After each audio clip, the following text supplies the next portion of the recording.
বুথব্যাপী miking করা হয়েছে। খোঁজ নিয়ে দেখেন, বাবর সাহেব তো দূরের কথা, প্রার্থী গিয়েছে রাত্রে, গিয়ে এটার জন্য ক্ষমা চেয়ে কোনো মতে। আমি তখন যাচ্ছি ভাঙনা বাড়িতে, যাওয়ার সময় দেখলাম যে লোকজন হয়েছে 3টি ইউনিয়ন মিলে, 3টি ইউনিয়নের 4টি ইউনিয়নের সভা ছিল সেটি। 2 নম্বর এই রামগোপালপুর, ডৌহাগলা, ভাঙনাবাড়ি, 4টি ইউনিয়ন মিলে একটি সভা। এই সভার যে অবস্থা, আমার আল্লাহর রহমতে একটি কেন্দ্রেই সেই জনবল হয়েছে। সুতরাং এগুলো এদের কাজ হলো, যেহেতু লোকজন নাই, ভোট নাই, এদের কাজ হলো জালিয়াতি করে, প্রতারণা করে, বিভিন্ন ভাবে মানুষকে ধোঁকা দিয়ে, ভুল বুঝিয়ে, মানুষকে এই সেই বলে নিজেরা চাঁদাবাজ, সন্ত্রাসী, মাদক ব্যবসায়ী পাশে রেখে বক্তব্য দেয়। ওনারা চাঁদাবাজি দমন করবেন, ওনারা ওই যে মাদক ব্যবসায়ীকে দমন করবেন, সন্ত্রাসীকে দমন করবেন। আজকে গৌরীপুরের মানুষ জেনে গেছে যে তাদের যে সন্ত্রাসী কার্যকলাপ কিরকম হতে পারে, কিরকম হবে। 100 এমপি হবে, গৌরীপুরের মানুষ জেনে রেখেছে, জেনে বুঝে ফেলেছে। তাহলে কয়জনকে ওনারা ট্যাকেল দেবেন? ওনাদের ট্যাকেল দেওয়ার ক্ষমতা আছে প্রার্থীর? আপনারা সকলে জানেন নাই। দেখেন, মানুষ যে তাকে ভোট দেবে, একটি কথা বলি, নিজের ভোটটা পর্যন্ত এলাকায় নাই, অথচ উনি এই এলাকার সন্তান। একটি লজ্জা, কিভাবে মানুষের কাছে ভোট চায়।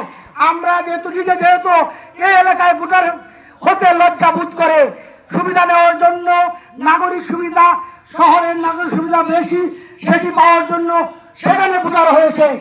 আর আজকে এই সমস্ত সাধারণ মানুষকে ধোঁকা দিচ্ছে, ভোট দেওয়ার কথা বলছে। তাহলে কিভাবে ভোট দিবে? উনার নিজের ভোট চাই, এই এলাকায় বাড়ি না হতো সেটা কোনো বিষয় ছিল না।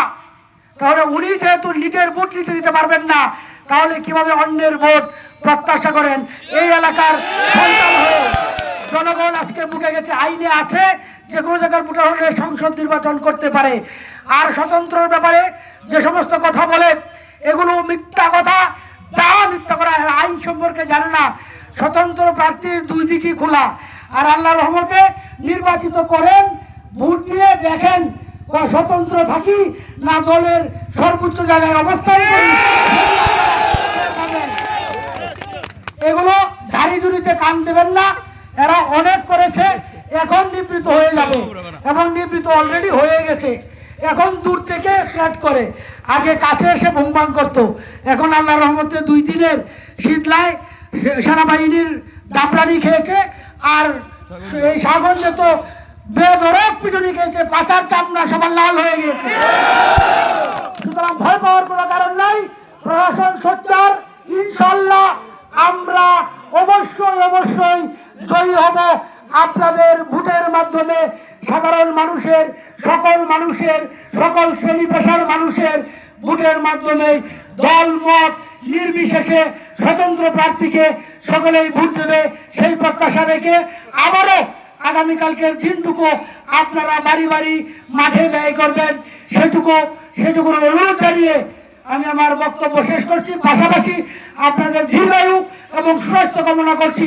মহান রাব্বুল আলামিন যাতে আপনাদেরকে ভালো রাখেন, সুস্থ রাখেন, এবং আগামী নির্বাচনে বিজয়ের মালা আপনারা ছিনিয়ে আনতে পারেন ভোটের মাধ্যমে, জনগণের রায়ের মাধ্যমে। সকলকে ধন্যবাদ। আল্লাহ হাফেজ। বাংলাদেশ জিন্দাবাদ। আসসালামু আলাইকুম।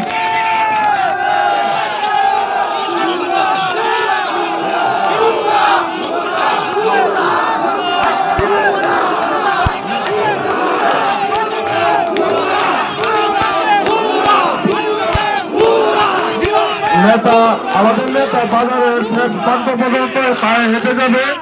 আপনারা সকলেই আমাদের পিছনে আসেন।